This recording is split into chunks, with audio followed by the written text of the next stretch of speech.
Il est peut-être trop tôt pour vendre la peau de l'ours avant de l'avoir tué, mais quand même, les gars, dans cette chaîne, on avait déjà abordé la question du Ballon d'Or 2023 et je vous avais dit que cette année, c'est Messi qui devait l'emporter. J'ai donné mes arguments, j'ai donné mon avis par rapport au sujet, un avis que voilà, certains ont acquiescé, d'autres pas. Mais dans ce contexte bien précis, vous le savez, les goûts et les couleurs ne se discutent pas. Et donc, au soir de la fuite qu'il y a eu, parce que vous savez, depuis lundi, les résultats du Ballon d'Or ont fuité. Et au regard de cette fuite, il semblerait que Messi soit finalement sacré Ballon d'Or 2023. Au regard effectivement de cette fuite. Par la suite, j'ai reçu certains messages, j'ai regardé effectivement sur le net, je vois des internautes, je vois certains médias français qui parlent de fraude, qui parlent de scandale, qui parlent de ceci, qui parlent de cela, qui parlent de favoritisme de Messi par rapport à la FIFA, que la FIFA favorise Messi et tout. Je vois beaucoup de polémiques autour du résultat du Ballon d'Or. Et donc, ensemble, on va effectivement essayer d'étudier la question, est-ce que le 8e Ballon d'Or de Messi est-il légitime ou non? On va essayer de remettre les choses dans leur contexte bien précis. Juste après le générique, on en parle.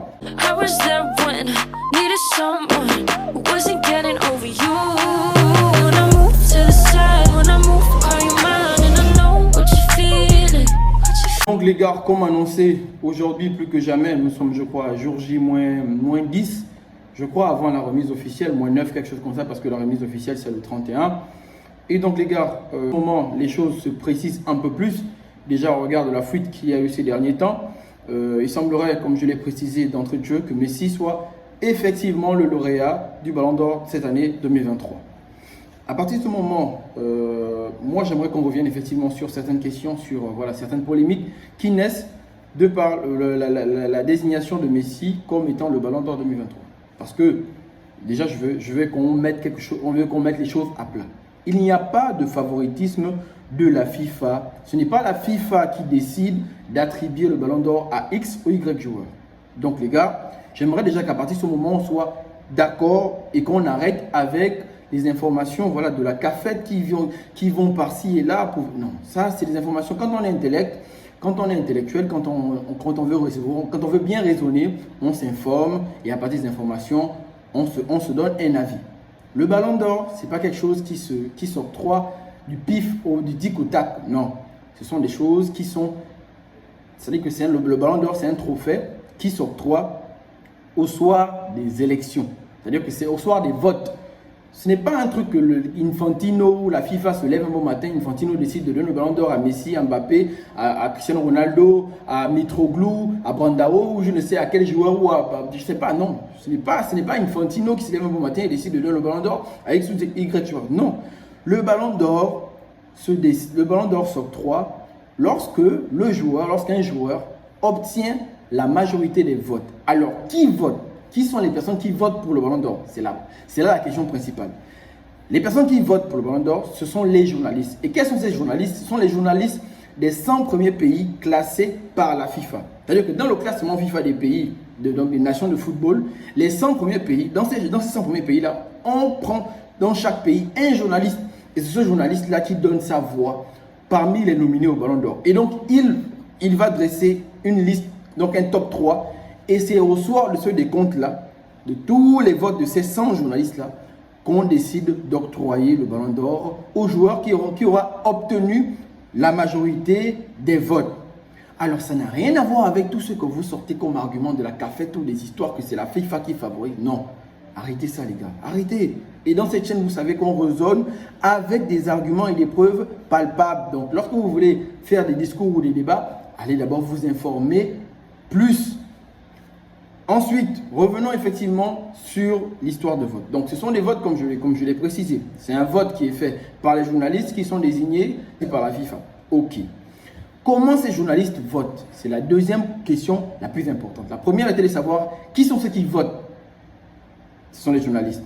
Comment ces journalistes votent? C'est la deuxième question la plus importante. Alors, ces journalistes votent au regard de 3 critères qui doivent être pris en compte.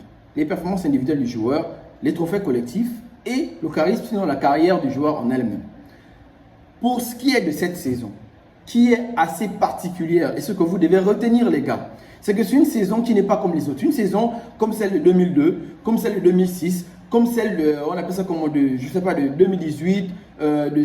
En tout cas, c'est une saison dans laquelle il y a dans la même année la Coupe du Monde et la Ligue des Champions, qui sont les deux trophées majeurs qu'un club et qu'une équipe normalement peut rêver à espérer. La Ligue des Champions pour les clubs et la Coupe du Monde pour les sélections. Donc dans la même année 2022, c'est joué comme en 2018, comme en 2014, d'accord, comme en 2010, comme en 2006, c'est joué la Coupe du Monde. À partir du moment où il y a la Coupe du Monde et la Ligue des Champions dans la même saison, c'est normal que les favoris au Ballon d'Or seront les joueurs qui seront le plus illustrés dans ces différentes compétitions. À partir de ce moment, deux joueurs se mettent en évidence, on le sait tous. Messi, Haaland. Ne me parlez pas de Mbappé, parce que je ne suis pas avec les conneries des médias français qui viennent raconter oh, Mbappé, machin. Ce Ballon d'Or là, Mbappé, il n'a pas sa place. Il faut qu'on soit clair et net. C'est pas parce qu'il a mis un triplé en finale que vous allez venir le mettre au Ballon d'Or, parce qu'en dehors de son triplé et en dehors des 2 buts qu'il a marqués dans la première journée de cette Coupe du Monde, je n'ai pas vu une grande Coupe du Monde de Mbappé. Il faut qu'on soit clair et précis. Peut-être s'il aurait remporté la Coupe du Monde, on aurait dit d'accord, mais il ne l'a pas remporté. Donc enlevez-le, mettez-le au loin. Comme je l'ai précisé, deux joueurs à partir du moment où se mettent en évidence, Messi et Haaland. Messi pourquoi? Parce qu'il a fait une Coupe du Monde stratosphérique. On est tous d'accord. Une Coupe du Monde dans laquelle il a surclassé tous les autres joueurs. Il faut qu'on soit clair là-dessus. Ce n'est pas une exagération, mais c'est un fait, c'est concret. En dehors du trophée de meilleur buteur, Messi a raflé tous les autres trophées de cette compétition. Il a été décisif à tous les matchs. Il a été plus qu'important pour son équipe. Il a été exceptionnel. Il a été indispensable. D'accord?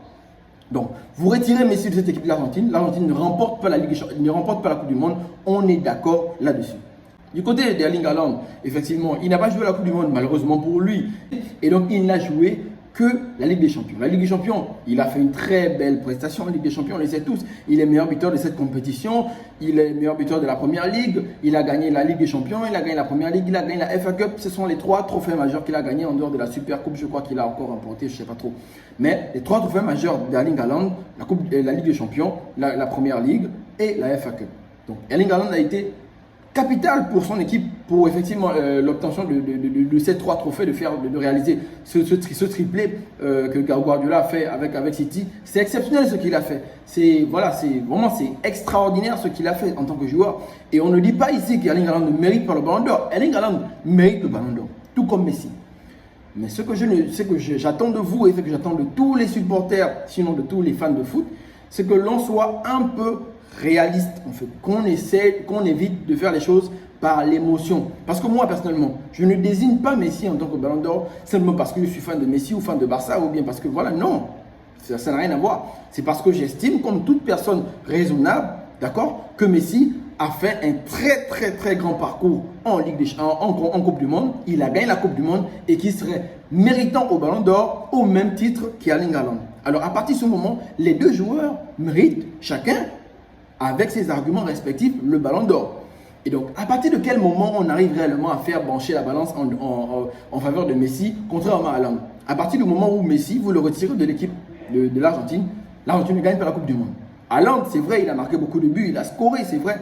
Mais Erling Haaland n'a pas réellement impacté sur la saison de City, comme Messi a pu le faire avec la saison, avec le parcours en Coupe du Monde.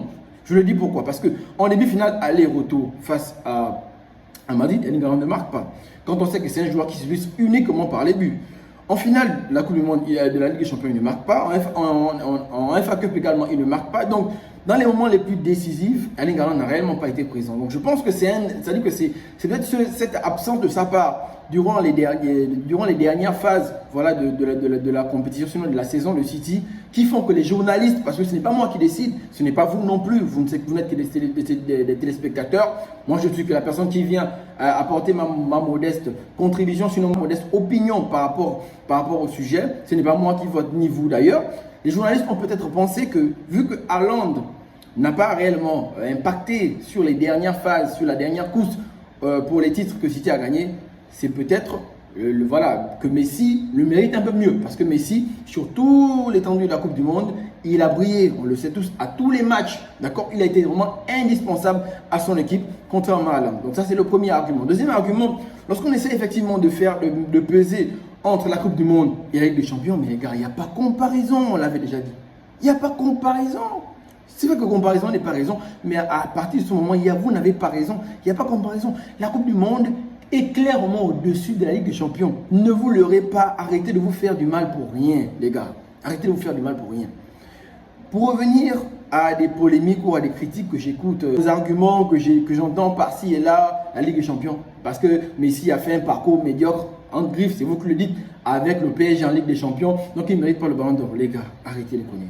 Si vous venez avec cet argument-là, je vais vous renvoyer, je vous invite à faire un bond en arrière. Retournez en 2002. Le ballon d'or 2002. Qui le gagne? C'est Ronaldo. Ronaldo le vrai. Ronaldo le vrai s'est blessé en début de saison. Il n'a joué aucun match de la Ligue des Champions. Il s'est blessé. Donc, durant toute la compétition, durant toute la phase de la saison de club, il n'a joué aucun match avec son club. Il s'est préparé pour jouer la Coupe du Monde. Il est allé jouer la Coupe du Monde. Il a gagné la Coupe du Monde avec le Brésil. Il a été meilleur buteur de la Coupe du Monde du Brésil. Et c'est au soir de son parcours en Coupe du Monde qu'on lui a octroyé le Ballon d'Or. À partir de ce moment, est-ce que vous êtes venu crier au scandale? Est-ce que vous êtes venu crier à la triche? Et pour revenir sur l'affaire de scandale de triche, les gars, ça ne peut pas être une triche dès lors que c'est des gens qui votent. C'est vrai que ces votes sont subjectifs. C'est à partir du moment où je vous rejoins et en vous disant que Erling Haaland ne mérite, c'est pas qu'il ne mérite pas le Ballon d'Or. Erling Haaland mérite le Ballon d'Or. Messi aussi le mérite parce que chacun d'eux a ses arguments à faire valoir. Mais à partir du moment où ce sont des votes, c'est des journalistes qui votent par rapport à leur sensibilité, par rapport aux joueurs qu'ils ont estimés ayant fait la meilleure saison, vous ne pouvez pas venir parler de triche, vous ne pouvez pas venir parler d'arnaque, vous ne pouvez pas venir me parler de favoritisme de la FIFA, de Messi et tout, ça n'a rien à voir. Si Messi gagne autant de ballons d'or, c'est parce qu'il répond toujours présent. La preuve, voici cette année, votre joueur, votre GOAT, soi-disant, qui n'a pas de Coupe du Monde, excusez-moi, Cristiano Ronaldo, il n'est pas nominé au Ballon d'Or. Il n'a pas été nominé parmi les 30. C'est une première depuis sa première nomination. C'est une première, il n'est pas nominé au Ballon d'Or. Depuis déjà 2015, son dernier Ballon d'Or. Et depuis, on va dire 2017. Franchement, quand on parle de Ballon d'Or, on a dit qu'on ne le met plus à l'intérieur. Il ne rentre plus dans la discussion. Pourquoi? Parce qu'il avait déjà montré, on va dire, ses limites, en fait. Mais Messi, vous vous dites pas, sans doute que, bon, voilà, comme Erling Haaland, c'est un jeune, on doit laisser la place aux jeunes et tout, parce que c'est ça, hein, votre ressenti. Si je vois mais vos positions. C'est parce que Messi est vieux, sans doute, parce qu'il a trop gagné de ballons d'or. Mais s'il gagne trop, c'est parce que, voilà, aucun joueur ne fait mieux que ce qu'il fait. S'il y avait des joueurs qui faisaient mieux, bah, ces joueurs auraient gagné le ballon d'or. Ne dites pas que c'est incroyable. Je vous rappelle que Suarez, par exemple, il a remporté le trophée des souliers d'or devant Messi et devant Cristiano Ronaldo. Pourquoi? Parce qu'il avait fait mieux. Et donc, à partir du moment où un joueur fait mieux, bah, l'évidence sera là, on va lui donner le ballon d'or. La preuve, Modric a pris, Benzema a pris, personne n'est venu crier au scandale. Donc, si Messi le remporte, c'est parce qu'il a gagné la Coupe du Monde. Oui, c'est le seul argument. Et si vous venez me dire que la Coupe du Monde, Erling Haaland a gagné la Coupe du Monde, a gagné la Ligue des Champions, il a mis autant de buts qu'il veut, ok, d'accord. Mais Erling Haaland n'a pas gagné la Coupe du Monde. Et comme je vous ai dit, si on était dans une saison normale, comme d'habitude, Ligue des Champions, championnat, Erling Haaland aurait pris haut la main, on le sait. Mais il y a eu la Coupe du Monde, les gars. Il y a eu la Coupe du Monde. Tous les joueurs que vous avez vus qui sont allés jouer en Coupe du Monde, là, tous ces joueurs qui espéraient gagner le Ballon d'Or, là, eux, dans leur tête, c'était faire une grande saison, c'était faire un grand parcours en Coupe du Monde et espérer gagner le Ballon d'Or par la suite. Parce que c'est la Coupe du Monde qui allait déterminer le vainqueur du Ballon d'Or cette saison. Erling Haaland, malheureusement pour lui, il n'a pas joué la Coupe du Monde, chose que voilà, tout le monde déplore. Mais ne venez pas dire que Messi l'a remporté et puis voilà, il y a un scandale et tout. Donc les amis, c'est un peu ce qu'il y avait à dire sur la vidéo. On se retrouve le 31 pour le verdict final. On ne va pas essayer de rentrer dans les polémiques. En tout cas, il n'y a que ceux qui veulent se voir la face qui ne se rendent pas à l'évidence. La fuite est déjà là. Les choses se dessinent un peu plus. Messi l'aura et ce sera sans doute le dernier Ballon d'Or. Donc à partir de ce moment, si Erling Haaland est fort, il va l'emporter cette saison. Chose qui m'étonnerait parce qu'au regard de la saison que Bellingham est déjà en train de faire, en tout cas, ce sera réellement serré. Peut-être que Mbappé le prendra, peut-être que c'est Erling Haaland, peut-être que c'est un autre joueur, peut-être que c'est Julián Álvarez, parce que Julián Álvarez également, c'est un joueur qui aurait effectivement pu comment dirais-je, être un céréal, comment dirais-je, concurrent à ce Ballon d'Or parce que c'est le joueur. Donc si vous voulez me parler de titre, Erling Haaland n'a pas gagné plus de titres que Julián Alvarez. Julián Alvarez a fini le football en termes de trophées, en termes de joueurs personnellement. La seule chose qui manque à ce petit, c'est le soulier d'or et le ballon d'or. Mais en termes de trophées collectifs avec une équipe, Julián Alvarez a tout gagné, a tout remporté. Et donc les amis, c'est un peu tout ce qu'il y avait à dire sur la vidéo. J'espère qu'elle n'aura pas été très longue pour certains. J'espère que le contenu aura été plaisant pour certains, sinon pour tout le monde. Si c'est le cas, n'oubliez pas de liker, de vous abonner, de partager, mais surtout d'activer la cloche de notification pour ne manquer aucune de mes prochaines vidéos. On se donne rendez-vous le 31 pour le verdict final de cette histoire. Et donc d'ici là, portez-vous bien et on se dit à très bientôt.